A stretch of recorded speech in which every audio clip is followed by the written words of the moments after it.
Isang magandang mapagpalang araw muli sa atin lahat mga boss. And welcome back to my YouTube channel. So what's up sa ating lahat mga boss. At isang napakainit na umaga na naman ang dumadaan sa ating buhay dito sa ating farm mga boss.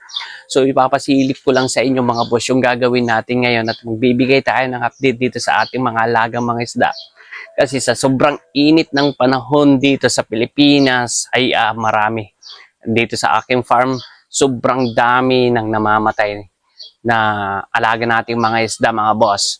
So naisip ko, kahapon ko pa inumpisahan to mga boss. At ngayon, tinuloy na lang natin ulit na tapusin ko ano yung ginagawa natin dito. Kasi tulad nga ng sinabi ko kahapon, is sobrang dami ng namatay nating mga isda. Kasama na dyan yung iba nating goldfish na oranda, tapos rancho. Kaya kawawa naman talaga yung mga isda natin. Kaya yun nga, ipapasilip ko sa inyo kung ano yung inumpisahan ko kahapon at itutuloy ko ngayon mga boss. So ano pa inaantay natin? Tara, umpisahan na natin to. So ayan mga boss, dito tayo magsisimula sa pagbibigay ng update dito sa ating mga alagang mga isda mga boss. Kung napapansin nyo, halos wala na nga yung mga isda natin dito. At kung hindi ako nagkakamali, ayan na sila, nakatago sila dyan. Siguro mga 5 pieces na lang ata to or 6 pieces na lang yung natitira dito sa ating mga breeder na mga oranda at rancho. Bali dito naman sa taas, ganun din. Kahit pa paano, medyo madami-dami pa naman sila. So mayroon tayong Jovi size dito. Dati kasi mga fry lang yan na rancho, black tail rancho. So kung makikita nyo, mayroon tayong malaki dito. Ayan yung malaki natin. Yung BST natin na short body, short tail. At itong isa. So ayan, kung nakikita nyo, meron tayo dito. Supposed to be ito yung nasa babayan. So ang nangyari kasi, sumusundot na kasi to. Kaya inakyat natin. Ayan nga mga boss. Tapos kung makikita nyo ito, sa part na to, halos inubos na natin to. Ayan. Bali, papakita ko lang sa inyo dito sa kabila. Oh, at may mga bisita tayo. Oh, si Lance pala to. Si Lance, at ikaw naman? Mundaren. Oh, si Mundaren, dati na to. Ayun, nagtatago pa kayo dyan. Lumabas kayo. Ano, pangalan? Jael. Ha? Jael. Jael. Ikaw? Ruben ko. Oh, si Robin. Ito si Robin Padilla, si Lance Keeping. Lance Keeping. What? So, ayan na nga mga boss. Kung nakikita nyo, ito, tinanggal ko na lahat ng mga 2.5 gallons natin. Kasi isa na rin to kasi. Pag mag-isa lang talaga kasi tayo naglilinis, ang nangyayari talaga is, nagiging madumi na.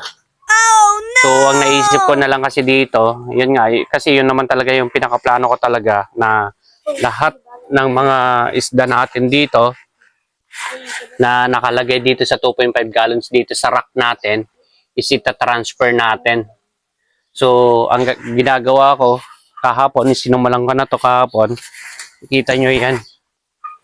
Ito yung mga ano natin, water lettuce natin, tapos yung mga isda natin, bali yung mga nasa 2.5 gallons dito ko na sila nilagay. Tapos nag-refresh na lang, ni-refresh na lang natin, nilinisan natin lahat ng mga container tub natin, tapos pinalitan natin ng mga strain ng mga isda natin. So meron tayo ditong it's BW half black white, tapos it's BW pastel. Ito yung ano, tapos YTC natin meron dito. Kung mapapansin nyo mga boss, dati kasi ang itsura niyan ganito. Sobrang napakarami ng water lettuce sa ibabaw. So ang ginawa ko is ginawa ko na lang siyang ganito at nagtanggal tayo ng mga ibang water lettuce. Kasi ang nangyayari kasi pag ganito, okay naman to. Goods naman tong mga ganito.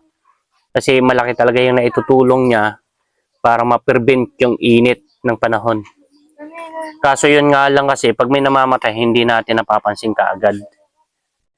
Kasi nga, makikita na lang natin yung mga isda natin is nalusaw na.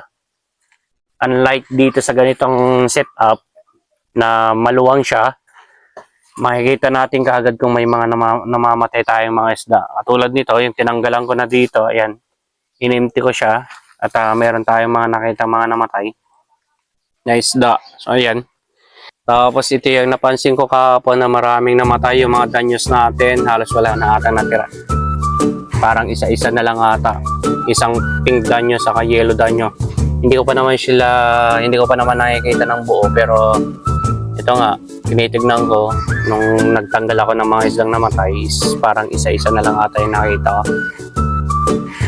Tapos yung mga laman kasi nito, nakikita nyo yung mga dating laman nito is pinagsama-sama ko na lang sila dito sa natin, mga kal natin.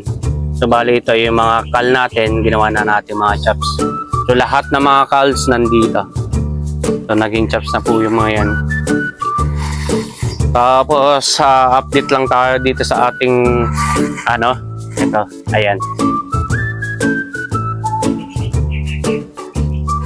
Tapos ito, nilinisan ko na to kahapon, tinanggal ko yung mga dumi niya at tinanggal natin yung mga lumot. Sobrang dami ng lumot niya at kahit papaano ngayon naging malinis na rin. Papalitan natin to ng hindi natin papalitan kasi wala naman talagang laman na isda to. So dito ko na ilalagay yung full gold natin na gapi. Sa ganitong paraan is mapapabilis yung nila. Pagdami nila. Maluwang yung tirahan nila. Kaya mas sila. Mas magandang tignan naman yung mga yan. Ito yung mga batang mahilig bumili ng mga kal natin, mga chops natin. Kasi doon sila na masaya na pag nakikita nila na yung mga kal natin at yung mga chops natin is magaganda yung kulay. So kung hindi nila kayang bumili ng mga pure strain natin at yung good quality, dito sila tumitingin. Actually itong mga to good quality naman, pang pit quality talaga siya. At itong mga nandito yung mga natin, material grade natin na mga breeder. So ayan mga boss, at hanggang dito na lang muli yung update natin. At mayroon pa palang dito, bumababa na itong marami ng mga dahon. Madahon kasi dito. So ayan na nga mga boss, hanggang dito na lang yung vlog natin. At siguro sa susunod na vlog natin is tapos na itong mga to. Kasi hindi ko naman nakukuhanan ng video kung ano yung gagawin natin sa buong araw na to. Kasi siyempre mapapahaba na lang din yung natin, video natin. At hindi lang yon, siguro yung part na yan is boring na part na yan kung magbablog na lang tayo na hindi na tayo nagsasalita at puro na lang tayo kilos ng kilos dito sa ating pag-aayos dito sa ating farm. So ayan mga boss, at ako'y muling nagpapasalamat sa inyo sa walang sawa niyong panunood dito sa aking vlog. At sana huwag niyong kalimutan na mag-like and share ng aking vlog mga boss. At muling sinasabi ko sa inyo, mabuhay kayo hanggat gusto nyo. Happy fish out. Alright, Stig. Happy fish out! Mabuhay kayo hanggang gusto nyo! Paalam!